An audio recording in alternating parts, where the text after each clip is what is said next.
Big Dunk versus a mixed grill. Only one winner there, isn't it? It has to be Seamus Coleman. 50 grand, right? How much 60. 60 grand. Actually. Yeah.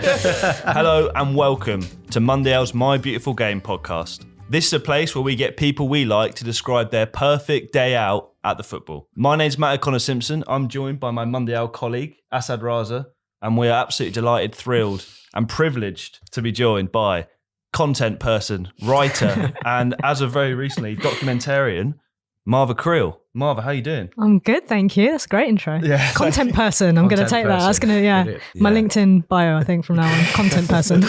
So on that note, documentary just out, finding the first South Asian lioness. Mm-hmm. What kind of motivated you to tell that story? A lot of things. I mean, it's been something that's just on my mind for a while, and I've kind of just lived it for a long time. Yeah. And I was lucky enough that someone at Copper90 called Anisha Semi, she had this idea, and it was initially meant to be like a 3-part TikTok series or like a 1-minute explainer type thing. It ended up being a 40-minute documentary. Yeah. No, it was just a really incredible thing to be a part of, and like I said, it's just been such a kind of topic so prevalent in my life, not only just the South Asian side, but just also the lack of diversity in women's football. And I think now that women's football is becoming this more known thing, I think a lot of people who haven't known the history are starting to be a bit like, oh, why is that? Yeah. There are many reasons for it. Some are very harsh reasons. Some are very, structural, important reasons. And other things are just it just hasn't been a viable career option. So I think, I recommend everyone to go and watch it because there's a lot to get into, and it's not just a lecture, it's also really heartwarming. There's a lot of great positive stories as well. So the first question, perhaps the most important, I would say, what 2 teams are you going to go watch? Okay, I need to preface all of this and all my answers is I really wanted to give you something really exciting and that no one's ever heard of, and but I just want to put it out there that despite the accent, I am an Everton fan, for those who don't know.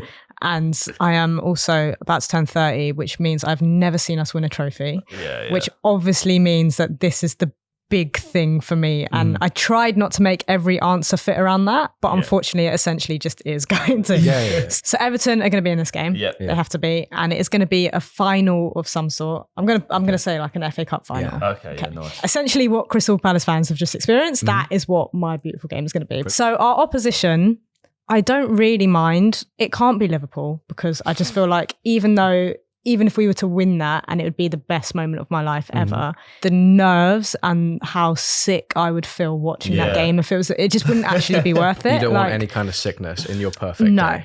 Exactly. Yeah. That's just too much. So I feel like it should be a decent team, a good team that if we lose, and this is how you know I'm an Everton fan, I'm already thinking, even in this hypothetical situation, I'm thinking about if we were to lose. Okay.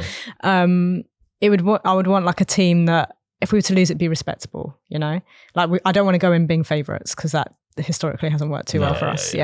So give us a good team, but that we can beat is, Just tell the story of how you became an Everton fan. Marva has written about this for the MUNDIAL website. It's a brilliant story. Feature, But tell us the story. Essentially just so I grew up not far from the studio, actually, basically in between the Spurs and Arsenal stadiums. And my dad's a Spurs fan, but my older cousin, his dad's from Liverpool, is an Everton fan. That got passed down to my cousin, which got passed down to my brother, which got passed down to me.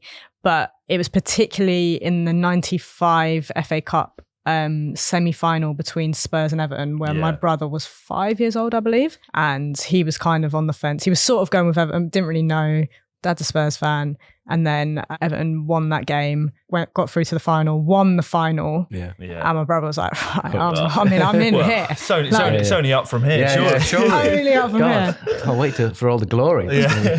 We have not won a major trophy since, and I was not born yet. I was then born, I think, 2 months later or something. So, and I just think it was the worst attempt at being a glory hunter ever. So that title goes to my brother. In a way, no offense to you, bro, it's nice to see glory hunters get their comeuppance as well in a way. So have you got a team in mind specifically? Who are we going to Do you know what? I'll go for I know I said decent team, but I'll go for Man United. Yeah, that's good Do stuff. you know what? I had United in the back of my mind. I think that's what you like. I think like a Man United or like maybe like a Chelsea or like I don't know. It's someone that we have beaten before. Yeah. But like if they were to win because of their like trophy pedigree, you'd go, oh, it's what it is. Yeah. It's kind of like we're of a similar age, aren't we? As well, I think you would have grown up wanting to be Man United as well because of the reign of terror they unleashed. It was great for me. Abomination. Yeah. This might be an obvious question, but you know, the game is where? Wembley. Yeah. Is it any particular Everton side and is it any particular United side? Yeah, that's a great question. I don't really know. I think it's more that like I've been to Wembley a lot. Yeah. And especially obviously in my line of work, I go a lot. I saw the Lionesses win the Euros there. That was an incredible moment. But I've never seen Everton at Wembley myself. Yeah. It was the FA Cup semi-final a long time ago. There was that. I remember that well. I was at uni. I remember. But even with that, like in that period when Everton were like actually sometimes getting to semi-finals and finals on like a semi-regular basis, like when I was quite a bit younger, didn't really go to as many games at that point because we didn't have like the connections and stuff, wasn't working in the game. Whereas I feel like if it was to happen now, I would probably actually be able to get at least a ticket. I mean, it's your perfect game. So you're definitely I'll definitely get a ticket to this hypothetical one. But yeah. So I think for me, just that experience of being able to see Everton at Wembley would just be like, amazing. And was there like a particular Everton team that you really kind of resonated growing up? So I think that's got to be the one version that you're watching today. I mean, like, I'd say there were two. I think in some ways, when I was thinking about this, I was like, well, this is kind of just that FA Cup final against Chelsea, basically, that we lost. And that sort of team, well, obviously just so much of like the Moyes era was incredible. And obviously the first Moyes era. And Stephen Pienaar and Tim Cahill, Fellaini, I just love with all my heart. Baines, obviously. So that kind of era that lasted a while, because obviously some of those players lasted a long time and others came in and out. But the other one I'd say that I think is a bit underrated because it only lasted a year was that first season under Roberto Martinez, where like essentially we still had the defensive mindset of a Moyes team. Yeah, but more with possession based, a Roberto Martinez attack, which is very good. And then he got his hands on his centre backs and stuff, and then it all went downhill like from there. That sort of area. Don't! I shudder. Shudder thinking of him. Lukaku's on loan. It was his first season on loan with us, and then he signed, and he was just incredible. Like still, I think a really underrated Premier League striker, but like he was incredible. Deulofeu, that season I loved. If we'd have won something there, that would have been incredible. Just back to Wembley. Is there anything you don't like about the modern Wembley that we could perhaps change for you? So much. Yeah, that's what I mean. Leaving the stadium, why did they not think of adding more exits to get to different train stations? Why do we all have to go in that one thing? Obviously the fact you can't drink on Wembley Way anymore because of men's Euros fans ruined it. Because what Assad did that summer. Ruined it for everyone else. I've apologised profusely. And I think they named just you as well. Just you were the catalyst. Wrong one. It wasn't his. It was my mum, but you lit the flare actually. I did. Sure. I assume it's sunny. Yeah. But not like crazy hot. Yeah. Like a nice 23, I think. Yeah, with a breeze. 3 p.m. Yeah, that's what I mean. Proper football woman. Because I think if it's 5 p.m, then by that point everyone's getting a bit like I'm just tired. They're getting a bit like aggy. Like Matt's had 8 pints. Yeah.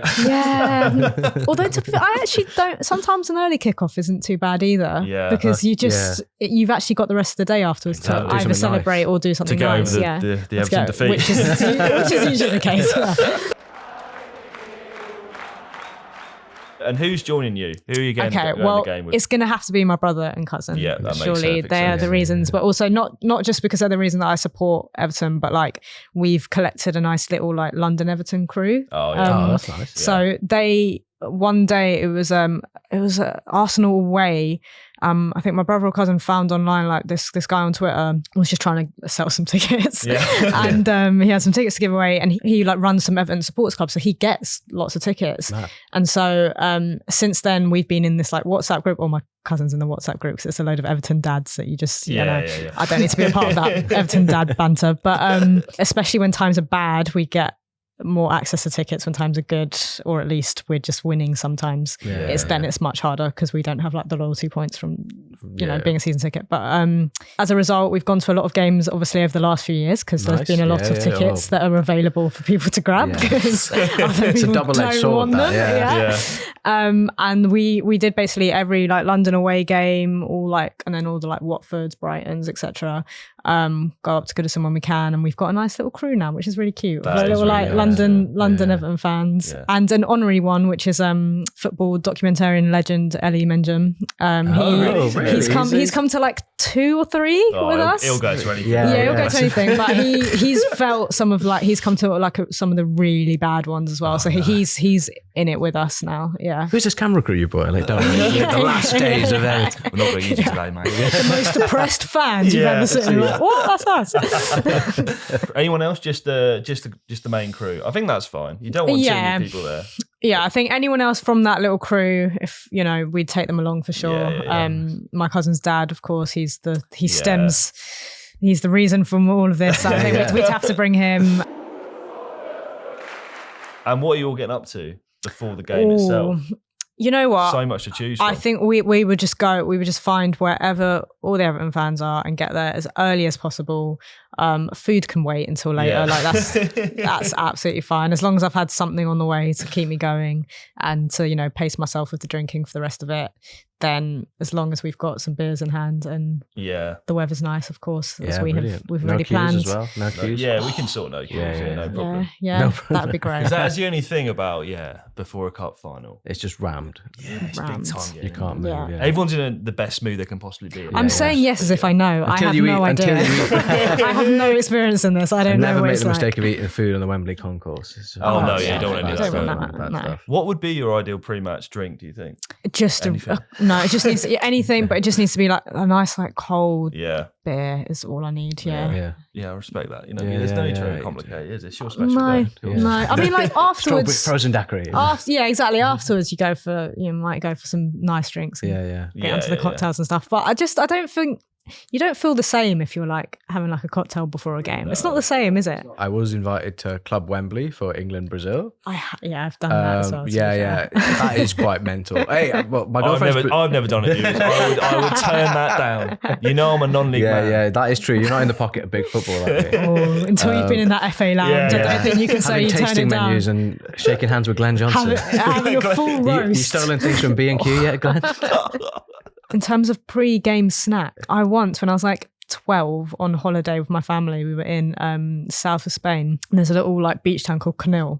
And we went to one of the Kreel'S games. And this, I don't even know what step of Spanish football this is, but it's very non-league. And they were serving these like chorizo baguette sandwiches. Like just frying it there and then, just literally that in a bun with some butter. And it was so good that like my dad still talks about it to this day, but he's like that. He just talks about food constantly. He remembers every meal he's ever had. But we've both still been chasing that high of that chorizo sandwich. We can bring it back. We are going to bring it back. Get that chef from Kreel'S over. Was it a chef? No, it was probably some like 18-year-old. Chef de cuisine. Well, that sounds brilliant. You'll be taking chorizo on. Can we come? 100%. Okay, great. You can join the London Everton crew. Well, like I said, we've got some honorary members, so you can be 2 honorary members. Could I sit with the United fans, or do I have to sit with you? No, absolutely not. No. Actually, maybe, because I don't want your bad vibes. What do you mean bad vibes? If you're supporting United, I don't need you in the Everton end. No. I'll be like, I know we're going to lose, so it's fine. Two of the most miserable fan bases. We're going to lose. We're going to lose. No. You had a good day? No. Remember when we were good? Yeah. How's the first half going? Right, I think 0-0. 0-0. Okay, yeah, good. Do you know why? Yeah. Because I feel like imagine that, by the way. Yeah. I think when you score and you've got something to actually like hold on to, I just feel sick. Nerves. When it's something like that big of a game. No, not having it. So I think surely the tension builds, or are you feeling comforted that it's 0-0? Because there's the excitement. There's the excitement, so it's like we could still do this. We could do this. Yeah, as a United fan, I'm like quite. Well, when we were good, I was pissed off that it was 0-0 because I'm like, we should be in front here. Yeah. We don't usually have that. No. So 0-0 is great. While I would like, obviously, kind of like 2-0 down, incredible comeback. The payoff would be amazing, but again, I just don't know if I could. Yeah, and then you look back at the memories and you're like, yeah, but for the majority of the game, you weren't actually that happy. Yeah. So I feel like a 0-0 for the first half, it's just, you still got the excitement. Everyone's still like, and there's still that tension. So it hasn't gone. Yeah, I'm taking that. Okay, brilliant. Well, Everton, it's got me thinking. Is he still on top? No. Rooney. What about this guy? Oh, love of my life, light of my loins. Tell me about it. Oh, really? For an Everton fan as well. Brilliant. Because I interviewed him. Ah, really? There you go. I interviewed him and it was one of the best days of my life. Yeah, it would be. It would be mine as well. For any audio listeners, we are, of course, talking about Wayne Rooney appeared on the front of issue 24 of MUNDIAL, along with Erling Haaland, Lionel Messi, Diego Maradona, and Ronaldo Nazario. Look at that. Yeah. Still some back issues available. Of course. Mostly at my house, actually. Yeah. Assad's address is... No, I was going to say, those other players did not play for Everton. Yeah, that's true. You can have him if you want. Yeah, chuck them in the team. Yeah. Would you like to see him from Man United for this game? How does he make you feel, I guess, as an Everton fan? Do you know what? I think the fact he came back helped, obviously. He got that incredible hat-trick against West Ham. He was sort of like that. He wasn't amazing, but he was a bit of light in a really terrible season. I think that kind of helped as a whole, and his story. But like, he was the first player. Like I was, I think 7 when he left. Yeah, and he was the first player that I like. How did that make you feel? About. I was that gutted. happened for me when Ronaldo left for Madrid. I was just crying. Because it was also like he was. So he obviously scored that goal against Arsenal, and I grew up as an Everton fan in North London in the 2000s. Yeah, and like. So everyone at my primary school was an Arsenal fan. Like every single person. You might got like one new glory hunting Chelsea fan at the time, but that was still very new. Like, and so when he scored that goal and we beat Arsenal, that was the real trigger for me to be like, I actually support Everton now. Like I supported them, but to be like, oh, I actually really care about this team now. Like, and I've got something to. We've got Superman on our team. Exactly, and like I asked for an Everton shirt straight away. Like, so he was literally the reason I support Everton and like actually follow football in the way I do. Come on, just play him. Do you want to have young Rooney? Young Rooney in the team? You know what? Yeah. Street. Do you want him to play Watch Rooney? Yeah, like if you have like I'd much prefer the 35-year-old actually. I think in this team, a young Rooney, sure. I think maybe like the Lukaku that we had for the experience, and then like the excitement of a young Rooney player. Yeah, you can have him come off the bench if you want. Like, Maybe we take that for the second half. It's 0-0 as well. Good stuff. Yeah. Just one final thought on Rooney. Like he spoke at the Goodison, the closing words. It's so funny. So they're booing him. And he's like, I'm a fucking Scouser, you know. Just shouts out to the crowd. I love him so much. I've seen his sort of post-match interviews, and obviously they're very like, I mean, they're not great. He just sort of like is very media trained in that sense. And then when we did the interview, he'd just left Birmingham. Yeah. So he'd been out of the job for maybe like a few weeks or a month or something. So he has nothing to like, he doesn't need to, pretend, he doesn't have to say anything in particular. Yeah. And he was just so honest, and it was incredible. Like I was just not expecting it. Collar slightly loosened. He was like, Gerrard should have left Liverpool to go and like win a Premier League. He was like, he was just saying like all this stuff. And I was just like, this is the best thing I've ever heard. Yeah. And he was great. And the whole interview was really easy. That's nice, isn't it? Yeah. That's because lovely. They're not all nice. No. And when we start a Patreon, I will tell you which ones are. Get me on that episode. At half time, what is the London Everton crew getting up to? Okay. The thing is my experience of half time is so bad because generally, and not to go too deep into, feminist politics of football, but essentially when you go to these old grounds, which I've done many times with my brother and cousin, the difference we have in experience of I'll leave like 5 minutes before the end of the half, 10 minutes sometimes to try and get to the toilet. Yeah. If there's any woman listening who's ever been to Selhurst Park away end, you will know the horror that I'm about to describe, which I won't go into in much detail. But essentially, there was 3 cubicles for the whole away stand for women. I don't mean 3 different. I mean 3 actual individual toilets for the whole away stand. One was out of order instantly, and so I was there for like the whole half. half, and then like 10 minutes afterwards, I come back, and that time my brother and cousin have gone for like 2 pints. Yeah. They've gone to the toilet. They've had like a great time. So in this version of My Beautiful Game, I get to go to the toilet in peace, which would be lovely. Yeah. I also have enough time to come back, have another drink fit one with of those them. Japanese toilets in as well. Oh, that'd be great. Lovely. Yeah. I don't need much. I just need a bit of time at half time. Yeah. Have a drink, get back to the seats early, and that's all I want. A bit of peace. I would tend to agree. Like we haven't actually discussed this on this podcast. What lose yet, in the state of? No. Oh well, God, no. Men's lose are like hurt. To be fair, I've heard some bad stories from vaping, shitting. It's a great vibe in there. My brother and cousin told me that when we were at the Emirates, I think it was because when you go in, it's like obviously it's a quite new stadium, and like the like you walk in, it's really nice, and like the sinks are so nice, and that lots of people thought the sinks were the toilets because they were that nice. And so they thought that was just the urinal, so then they were just like ruining it. People were just pissing in the sinks basically. Well, what's the Spanish thing called? The thing you clean your ass in. Sorry, that's a terrible way of putting it. Bidet. At least no one did that. Yeah, Honestly, I would find that so funny if someone was just ass out of a Craven Cottage or something with a bidet.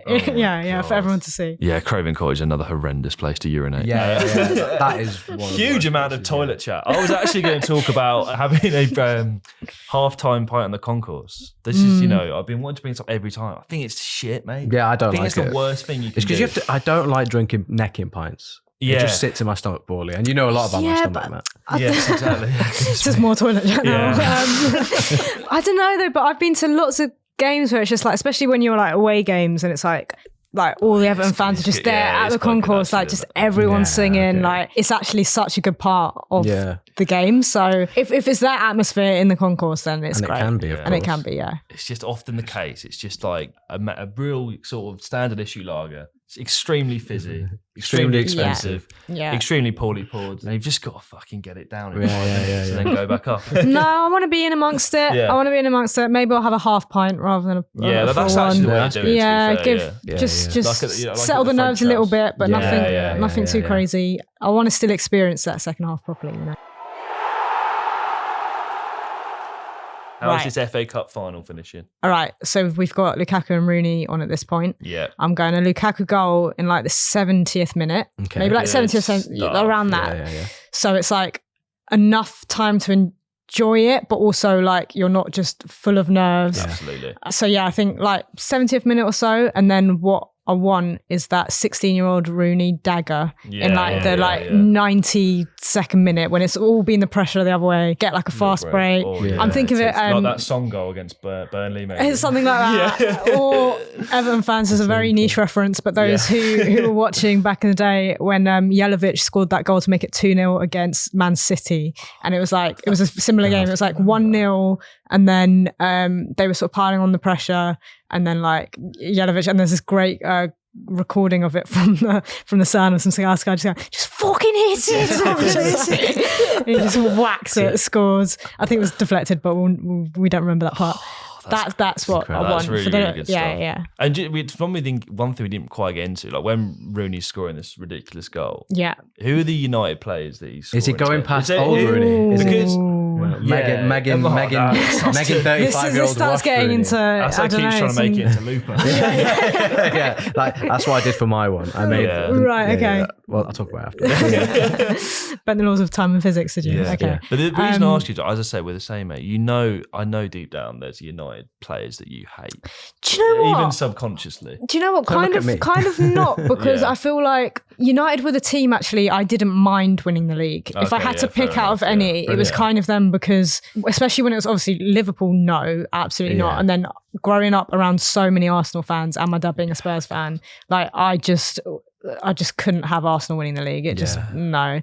I didn't have that hatred towards them. Also, we then like signed so many of your players. Just like, anyone who That was a who we real could Shout out get. Morgan Schneiderlin. Yeah, Schneiderlin, Darren Gibson. Gibson. Oh my God. Yeah. Was Fletcher there for a bit? Everton? No. I mean, Phil Neville, of Oh, course. I can Phil see him in an Neville. Everton shirt though. Phil Darren Neville. Fletcher. Yeah, no, Incredible that's not happened. Yeah. No. that's true actually. and it'll never happen. So. Well, maybe. Yeah. Am I Yeah. imagining things? Did Tom Cleverley play for Everton? Yeah. Yeah, we did. yeah, Oh, wow. Cleverly. It's a Shout out. kind of similar profile of player actually. We were trying to get. Yeah. So yeah, I don't know. I'm trying to think any players I didn't particularly like. I mean, obviously, if like Ronaldo was Yeah, playing we'll there, have that would have been Ronaldo. Yeah, great. get Ronaldo. Those Ronaldo tears. looking Just upset part- would yeah. be 90, amazing. 90 plus 2. Maybe he's missed a big chance. Oh Yeah. no, he's crying. Cristiano. Yeah, Oh, he's George now he's Rooney. crying. No winking now, of course. No. Cristiano's there. No winking now, son. Because Wayne's poked him in the eye. Yeah.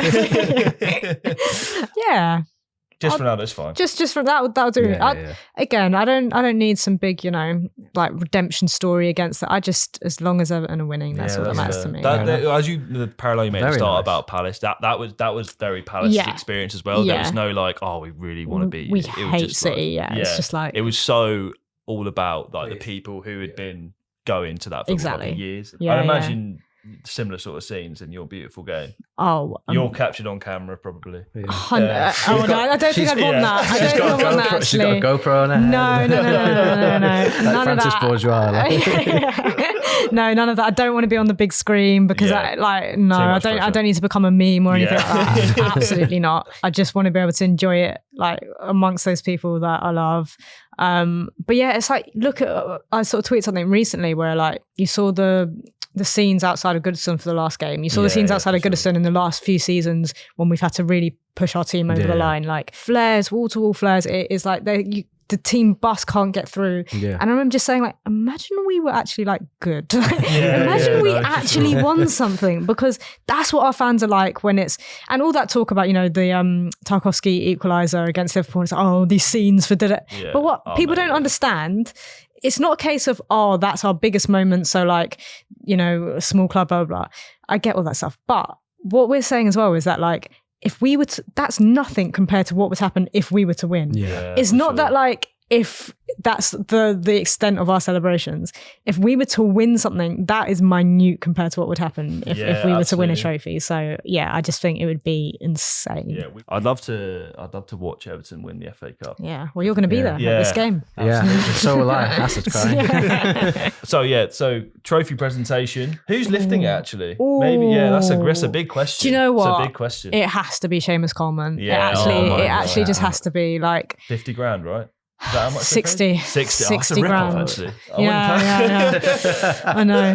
No, I was thinking about it the other day, and it's like that has to go down as one of just the best signings in Premier League I think history it's the best in ever. football ever. Yeah. I mean, the amount of change you've got, 60 grand, mate. Yeah, true. I'm like, still They've people, rinsed him. he's still saving up for like a flat. I'm like, Yeah. people have the money right now to buy Seamus Seamus Coleman. Yeah. I'm like, Seamus Coleman. Seamus, can you make me a tandoori? Yeah. Cheers, sorry. and anyone who talks about him says he's just like the best captain ever. Yeah. And just the nicest man ever. So yeah, I think him and then like Leighton Baines, like co-lifting it with him. Yeah. This is what we need to Miles see. Kane just creeping into shot. Fuck off, mate. Get away.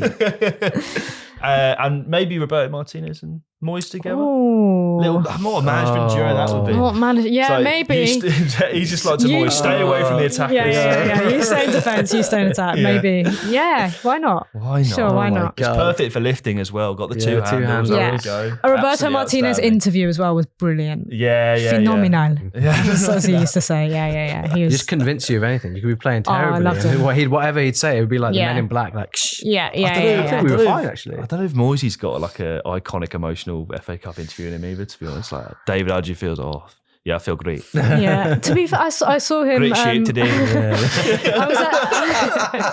I was actually working the Conference League final in Prague when he won the West, for West Ham. Oh, yeah. Incredible, yeah. That's And unfair, so I got actually. to see him like on the pitch, Yeah, just he brought celebrate, his like dad out, dancing right? for his dad out, and I was like, that was really sweet to see him. So if we see some David Moyes dance moves, that'd be great. Yeah. That sounds amazing. And then to cap off the night, what are we getting up to? Okay, so obviously joining in all the celebrations. Yep. Everyone, like, we're just going to be there until as late as possible. And we also have the benefit as the like 4 London Everton fans that exist that Easy we to also eat then at can just get home, Yeah. which is great. And the place we need to eat at is our like family, like we just go there for all the big moments and all the small moments. Class. Is a restaurant not too far from here called Antepler on Green Lanes. We've been going there like all our lives. What is it? Sorry, is it Turkish? Turkish, yeah. Good stuff. And but so much, we've been going there so much as a family to the point that like if we're walking down the street, like they'll come and like shake our hands, and people, my friends are asking me like, are you some sort of like mafia boss? Like, what's going on here? Like, why are these men in suits like coming up to you and shaking your hands and saying hi? My cousin, actually, the cousin I'm talking about, he announced that him and his wife were having twin girls in like to the rest of the family in this restaurant. And when we told the waiter that we know, the waiter's response was 2 new customers. So we have to go, like maybe bring a load of Everton fans over, give them many more customers, have a big mixed grill. Would you have your family there as well? Everyone? Yeah, everyone can come. Everyone can come. So what is a mixed grill we're having? Yeah, Go on, you can take me through the stars as well. Yeah. Oh, yeah. Have This is going to turn into the actual just off the menu episode, their starters are banging. So they like, there's this dish, patlıcan kızartma, which is like aubergines and like yogurt, tomato sauce. They do this pide, which I cannot pronounce. It's like sort of like cured meat on top of it. It's like, if you don't know what pide is, it's like a Turkish pizza almost. It's incredible. So yeah, delicious. All of that plus a mixed grill, every starter on the menu. Why not? Done. Yeah. Anyone rolling by? Ooh, Rooney, Lukaku, Rooney, yeah. Why not? Big Dunks. Why not? Oh, yeah. Bring through Big Dunk. Big Dunks there. God. You two would have a Big great Dunk time. versus a mixed grill. Only one winner there, isn't there? Only one winner there. Has to be. It sounds fucking class. Yeah, he needs to be there. Absolutely outstanding. Separate table, just working his way through his own mixed grill. Yeah. And there's no better place to end. Big Dunk taking on a mixed grill. That was Marva Kreel's beautiful game. Thank you so much for joining us.